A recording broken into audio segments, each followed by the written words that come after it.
RCF को से शुरुआत करना चाहेंगे।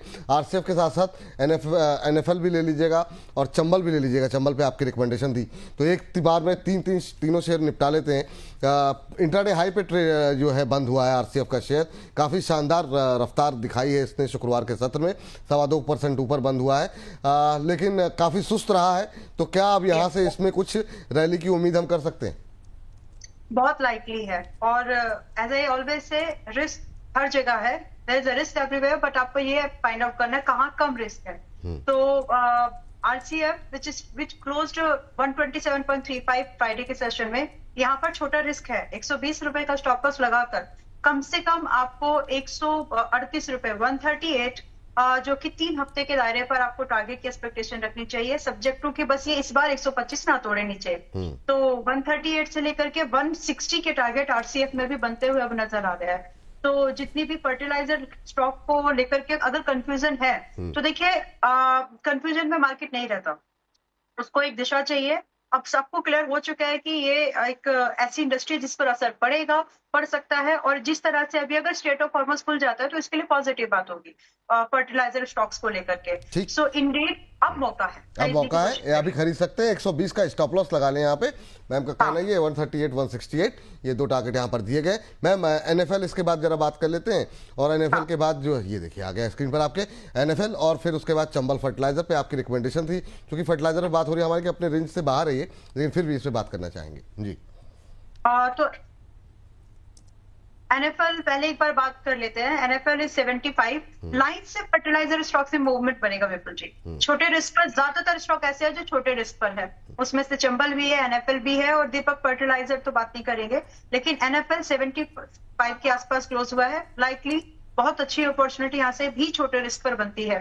70 रुपए का 70 स्टॉप लॉस रखिएगा, एंड अपसाइड के लिए आपका रिस्क रिवॉर्ड के मामले में आपको जो टारगेट होंगे 85 से स्टार्ट होगा, तो 1:2 का टारगेट पहला बनता है यहाँ पर। 85 से लेकर के 100 की पॉसिबिलिटीज यहाँ भी है।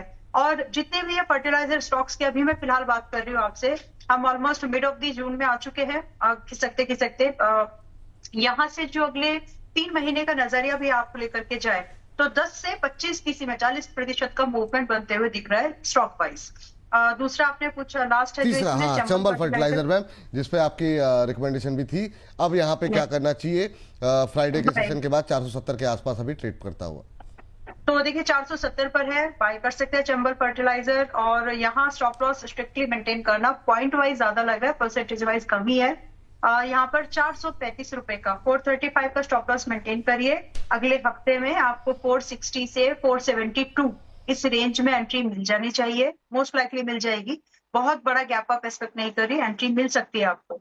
और वहां से जब आप ये एंट्री लें तो आपके लिए target ranging from 510 up to 600 के तो मिनिमम टारगेट की एक्सपेक्टेशन है, but when you are trying to invest ये टारगेट आपका अच्छा खासा और भी बड़ा हो सकता है। तो इतनी तो पॉसिबिलिटीज है, इसके लिए भी चंबल फर्टिलाइजर में आप अटेम्प्ट करिए। As I said, overall fertiliser stock कुछ को छोड़ दोगे अगर आप जो जल चुके वाले थे, ज्यादातर आपको बाइंग की अपॉर्चुनिटी दे रहे हैं। वाह, ये बड़ी अच्छी बात है, तो इसीलिए हमने इससे शुरुआत की। और दूसरा, चूंकि बात हो रही है ट्रंप साहब की स्टेट फॉर्मूस को लेकर के, तो अब जरा सबसे बड़ा जो खतरा बैंकों पे मंडरा रहा था महंगाई को लेकर के और बाकी चीज़ों को लेकर के, तो अब बैंक ले आते हैं। खासतौर से पीएसयूज पे ज़्यादा हम लोग बातचीत करते हैं क्योंकि सस्ते भी हैं। तो बहुत सारे शेयरों पे है मैम नजरें हमारी। सबसे पहले लेकर के आएंगे south Indian bank. South Indian bank पे हम लोगों के रडार पे भी रहा, समय से हम लोगों ने डिस्कशन भी किया, अच्छा चला भी। अब क्या करना चाहिए? फ्राइडे के सेशन में 3.25% की तेजी के साथ बंद हुआ है, 46 रुपये 60 पैसे पे आ गया है। काफ़ी शानदार रैली रही है मैम बीते एक महीने में, इसमें 21-22% चला है। अब क्या ये प्रॉफिट बुक करने का टाइम है या नई खरीदारी भी की जा सकती है? नॉट रियली, प्रॉफिट बुक करने का तो नहीं है। नई खरीदारी भी आप तब करिए जब आपको और कोई बैंक पर्सनली पसंद ना हो। देयर आर सम बैंक जिसमें कि central bank, PNB, Kotak, bank of Baroda, ये इससे सभी में मजबूती रहेगी, लेकिन रिस्क के मामले में बहुत ज्यादा बेटर रिस्क रिवॉर्ड पर आ रहे हैं। तो जो साउथ इंडियन बैंक में आप हो, मेरी रिकमेंडेशन रही है यहाँ पर 38 से 40 की रेंज में बने रहिए और होल्ड भी करिए। टारगेट आगे के जो 50 और 60 के जो टारगेट है वो इंटैक्टेड है, बट नई खरीदारी दूसरे काउंटर्स में कम रिस्क पर बन रही है। यहाँ पर एज आई सेड कि अगर आपको पसंद ही साउथ इंडियन बैंक है तो करो, कोई दिक्कत नहीं है, स्टॉक वीक नहीं है।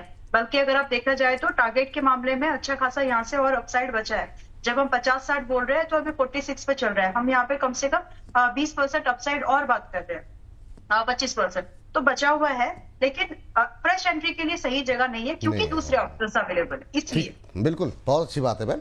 जिनके पास है अभी होल्ड करके जाए साउथ इंडियन बैंक, बहुत काफ़ी लोग पूछते हाँ। रहते हैं, तो 50-60 तक के टारगेट के लिए अभी होल्ड करने की सलाह है, घबराने की आवश्यकता नहीं है। यूनियन बैंक को पे जानना चाहेंगे, 3.25% के आसपास की तेजी के साथ बंद हुआ।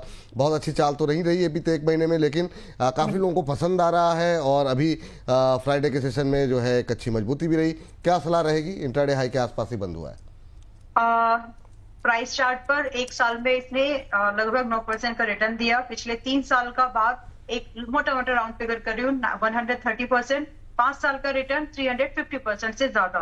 तो और इस कंडीशन में भी अपने सेक्टर, जो इसका मल्टीपल सेक्टर का है, 9.22% का है, स्टॉक अभी भी 6+ के पास में है। सो इतनी अच्छी सिचुएशन होने के बावजूद भी, मतलब अगर आप ऐसे कंपैरिजन करें, ज्यादातर पीएसयू बैंक साल का वही 10-12% प्रॉफिट दिखाते हैं ईयर ऑन ईयर बेसिस पर, जो नेट प्रॉफिटेबिलिटी की जब बात आती है। तो ये ठीक जगह पर है। प्राइस चार्ट, फाइनेंशियल्स एंड जो वैल्यूएशन, कंफर्ट है यहाँ पर।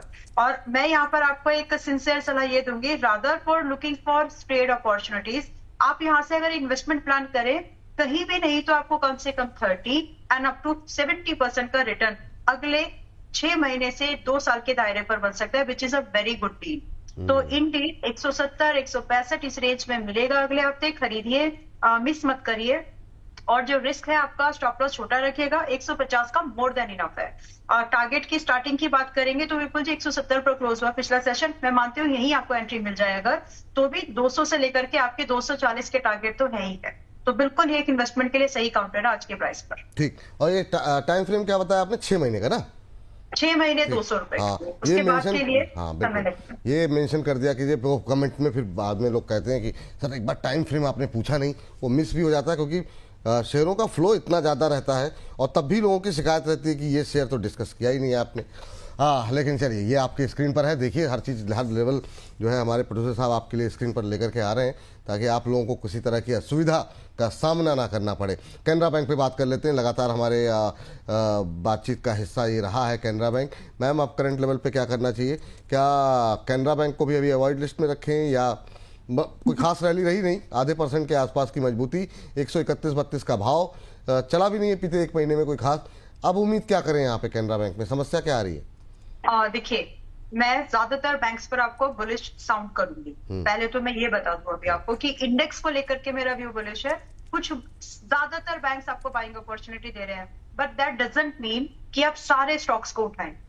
कोई भी अपनी पसंद के 4-5 बैंकिंग स्टॉक लीजिए और सब में एक जैसा एक्सपोजर रखिए। मैं ये इसलिए बता रही हूँ विपुल जी, क्योंकि ज्यादातर बैंक्स मेरे बाइंग रडार पर है और सब में बाइंग अपॉर्चुनिटी मैक्सिमम बन रही है। तो सेक्टर पर, एक इंडस्ट्री में आपको ज्यादा वेटेज ना हो, उस चीज का ध्यान आपको रखना है। अब लाइन से, क्योंकि हम बैंक्स की बात कर रहे हैं, कैनरा बैंक भी सेम स्टेटमेंट, जिस तरह से फ्राइडे की क्लोजिंग मिली है, ये इस तरह के इंडिकेशंस दे रहे हैं कि प्राइस अभी नीचे गिरने को तैयार बिल्कुल भी नहीं है।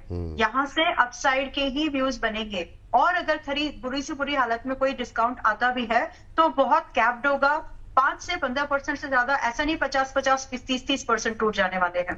तो बाइंग अपॉर्चुनिटीज बन रही है। Canara bank closed 131 in previous session लगभग। यहाँ से भी अगर आप एक स्टॉप लॉस मैनेज कर सकते हो 123 का, तो पॉसिबली अपसाइड टारगेट अगले 4 हफ्तों के हिसाब से भी आपका कम से कम टारगेट यहाँ पर 140 का। रिस्क रिवॉर्ड यहाँ पे मैच नहीं करता है, ये स्विंग के लिए है सिर्फ। इसके बाद आप कम से कम 155 रुपए के टारगेट यहाँ पर एक्सपेक्ट कर सकते हैं। और मैं बुलिश साउंड कर रही हूँ।